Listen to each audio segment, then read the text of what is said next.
안녕하십니까. 저는 고려 21 행정사사무소의 임현 행정사입니다.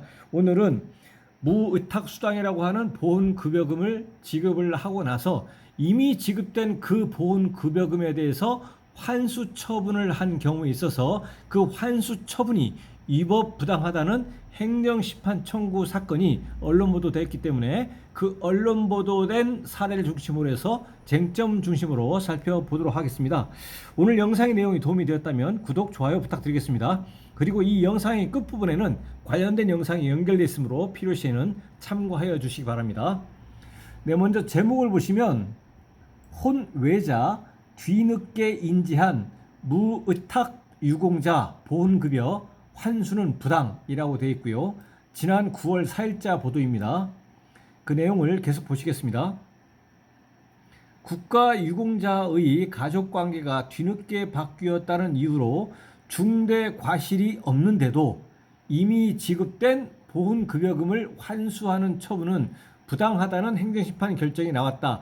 국민권익위원회 소속 중앙행정심판위원회는 4일 전상군경으로 등록돼 무의탁 수당을 받아오던 A씨가 관할 보훈시청에 환수 처분에 불복해 제기한 행정심판에서 환수 처분을 취소했다라고 되어 있습니다. 이 A씨는 전상군경이고 부양할 가족이 없어서 무의탁 수당을 받아왔습니다.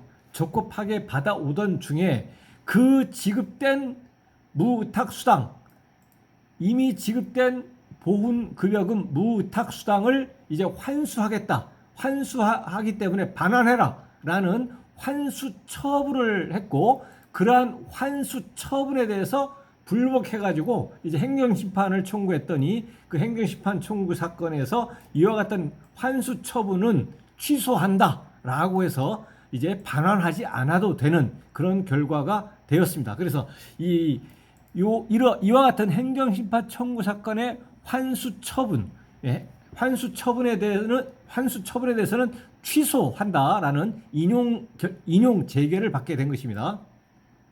권익위에 따르면 A씨는 2009년부터 무의탁 수당을 받아왔다. 무의탁 수당은 부양할 가족이 없어 경제적으로 어려움이 있는 경우에 지급된다라고 되어 있습니다. 그래서 이 A씨는 전상군경인데 부양할 가족이 없어서 무의탁 수당을 이제 받아왔다라는 것이죠. 그런데 지난해 12월 혼외자 자녀들이 법적으로 인정되면서 A씨의 가족관계가 바뀌었다라고 되어 있습니다. 이것은 이제 민법적인 문제인데요. 혼외자라고 하는 것은 혼인관계가 아닌 상태, 혼인관계라고 하는 법률상 혼인관계 밖에서 태어난 자녀들입니다. 이러한 이러한 혼외자가 법적으로 친생자로 받기 위해서는 인지를 해야 됩니다. 그러니까 이미 인지를 하거나 아니면 재판을 거쳐가지고 법원 판결을 받아야 됩니다. 인지청구 소송이라고 이렇게 하는 것입니다. 보통의 경우에는 이제 유전자 검사를 통한 그러한 경우가 이제 핵심적인 증거로 활용되는 경우가 있습니다. 그래서 어쨌든 민법 규정에 의해서 이 혼외자 자녀들이 법적으로 이제 친생자로 인정되기 위해서는 인지 절차를 거쳐야 되는데, 그러한 절차를 거쳐서 민법상의 규정에 따라서 그러한 절차를 거쳐서 그때 비로소 A씨의 가족 관계가 되는 것이죠. 자식들이 되는 겁니다. 이때는 이미 보훈급여금 무의탁 수당을 이미 받고 있었던 겁니다. 받고 있었는데 이 A씨의 자녀들이 이제 발생을 한 것이죠. 생긴 것이죠. 근데 이러한 인지의 법률 효과는 소급효입니다. 인지가 되어서 친생자로 되는 경우에는 언제부터 친생자냐? 재판상 인지를 한 경우에 재판 판결이 확정된 때로부터 뭐 이런 때가 아니고 전부 다 소급효입니다. 애초부터 친생자가 되는 겁니다. 애초라고 하는 것은 이제 출생한 때부터죠. 출생한 때로부터 소급해가지고 친자로 인정이 되는 것입니다. 그렇다면 시간적으로 본다면 이미 친자인, 물론 혼외의 자였지만 친자인 상태, 자식들이 있는 상태임에도 불구하고 무위탁수당, 보훈급여금을 받아왔다라고 기계적으로 해석할 수도 있는 겁니다. 예.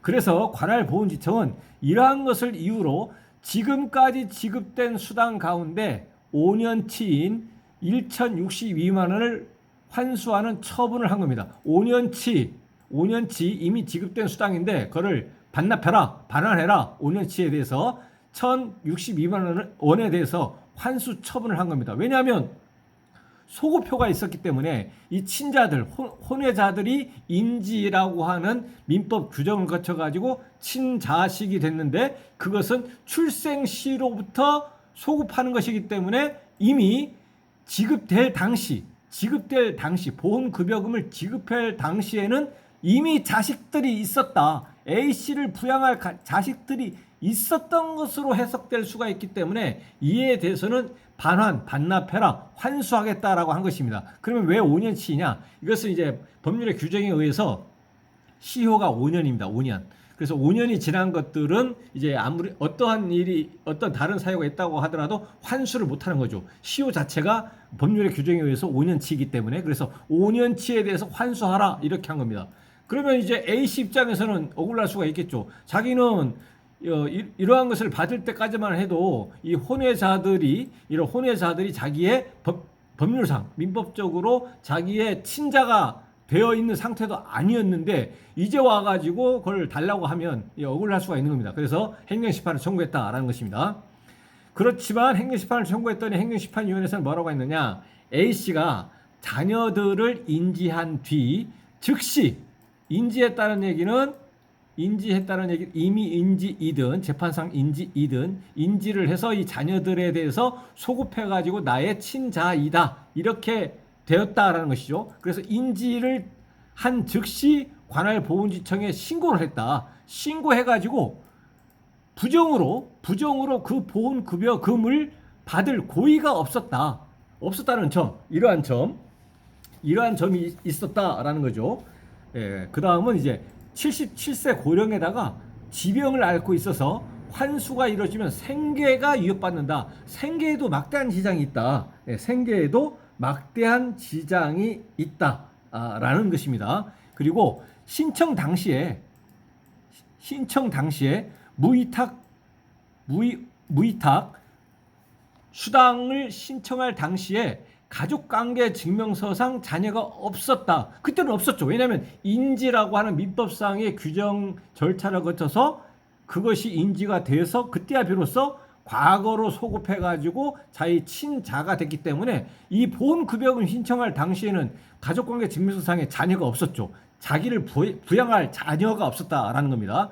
지급 자체는 정당했다라는 겁니다. 그리고 여기에는 기재가 안 돼 있지만 이 인지의 소급표, 혼외자에 대해서 친생자가 되기 위한 인지의 소급표라고 하는 것이 이것은 이제 상속 문제 때문에 많이들 발생하는 것인데 이런 것은 민법상의 권리 보호를 위한 것인데 이러한 민사적인 개인 대 개인의 그 권리를 규율하는 민법적인 민사상의 권리 보호 이거를 국가유공자법에 그대로 적용하는 것은 법 취지에 맞지 않는다. 이런 것들을 고려해 가지고 환수는 위법 또는 부당하다라고 이제 판단을 했다라는 것입니다.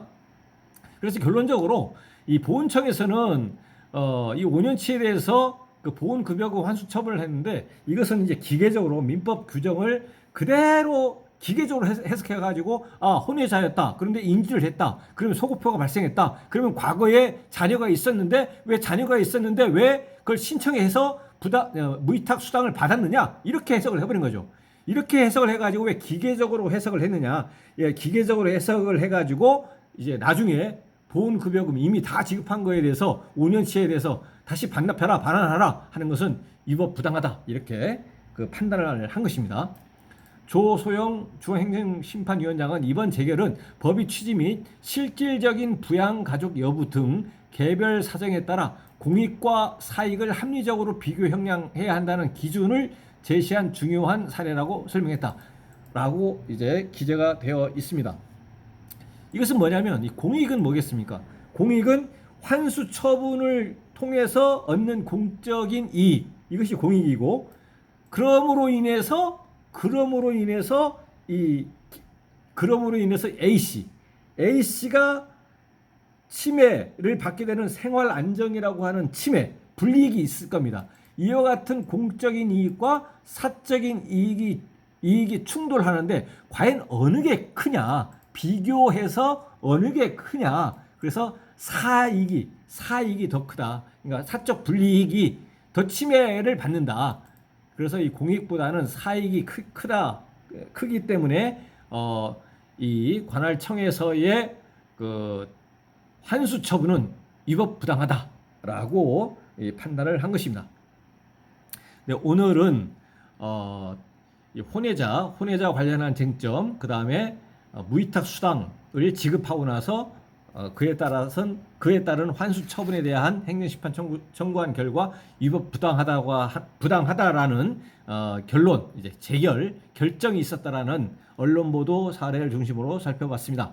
네, 오늘 영상의 내용이 질문 있으시면 댓글 남겨주시고, 그러면 대댓글이나 별도의 영상으로 답변 드리겠습니다. 네, 오늘 영상의 내용이 도움이 됐다면 구독, 좋아요 부탁드리겠습니다. 감사합니다.